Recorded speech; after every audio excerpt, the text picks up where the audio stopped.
There are, I believe, opportunities where patients can make wise financial decisions, and if options available specifically for elective services, and most commonly that comes to my mind are imaging services.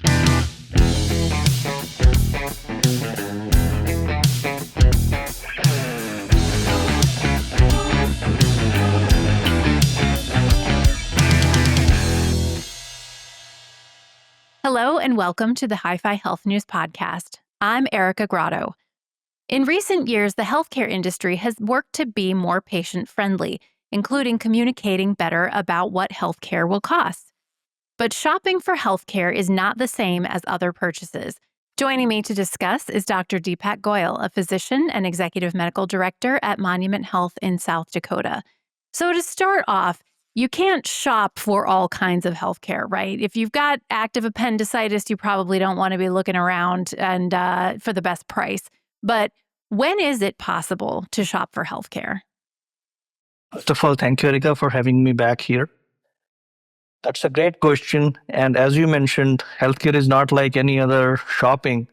Still, there are, I believe, opportunities where patients can make wise financial decisions.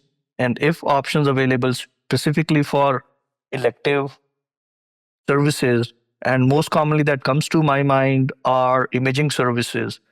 And if you can find out other places who are offering those high-end imaging services, it's always best to call around and check what the prices of those services are and how they might cost you out of pocket.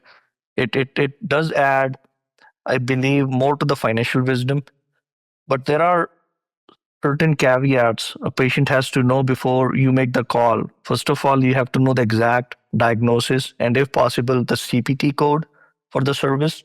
And the more accurate that is, the better it is. And then to get the service from there. Another thing that might also be of importance to check is in network and out of network. And it might be a good idea to have that information handy and make the call. Now, can you explain for viewers who might not know what is a CPT code? CPT stands for current procedure terminology, and it is basically conversion of a diagnosis to a numeric or an alphanumeric uniform language for the medical professionals. For example, a knee MRI with contrast might have a CPT code that would be uniform across all continuum of care. So if you need that MRI with contrast, you know exactly what code to give providers as you're calling around. So you're being quoted on the exact same type of work, right? Absolutely, if possible to get that. Otherwise, having the diagnosis very specifically MRI with contrast or without contrast, that would be a great place to start. So most of us aren't paying for our health care completely out of pocket. Most of us have some kind of health insurance. How does the insurance factor into the decision? One of the key factors is to check whether that provider is in network or out of network. And when you make that call, it would be good to have that insurance information handy because that particular center or clinic might be able to tell you that if they're in network or out of network from the insurance you have. Is it ever advantageous to a patient to circumvent their insurance and just ask for the cash price for something they need?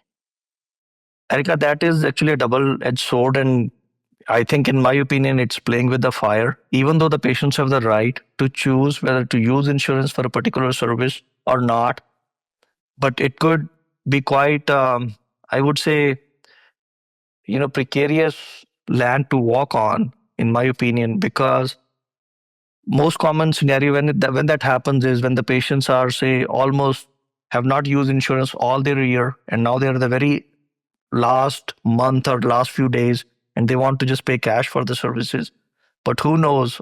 A particular test might lead to more testing. It might just start a chain reaction, which could become a little bit of, I would say, dicey place to be. And my personal opinion, I would recommend patients to use insurance if they have, unless they're very sure that it is just a very minor episode of thing and the cash price is coming out to be less. Now it's time for our tip of the day, where we give you just a little more information to keep you one step ahead in your healthcare. You heard Dr. Deepak Goyal in the interview talking about networks. So today I'm going to tell you the difference between in-network and out-of-network. First of all, if you have health insurance, it's probably a network-based plan. The network is the hospitals, doctors, pharmacies, etc. that your health insurance contracts with to provide care. If you see an in-network provider, it will probably cost you less out of pocket. In fact, if you see an out-of-network provider, you could be footing the entire bill yourself. So if you can, you should definitely check beforehand to know whether someone is in-network or out-of-network. Call the number on the back of your insurance card and verify it when you call to make the appointment. One last note as we head into summer vacation time. If you're traveling and you cannot get to an in-network provider, do not delay that care. Most insurance companies will cover emergencies, so make sure you go and get what you need and check back here for more tips. I'm Erica Grotto for Hi-Fi Health News. Thanks for watching.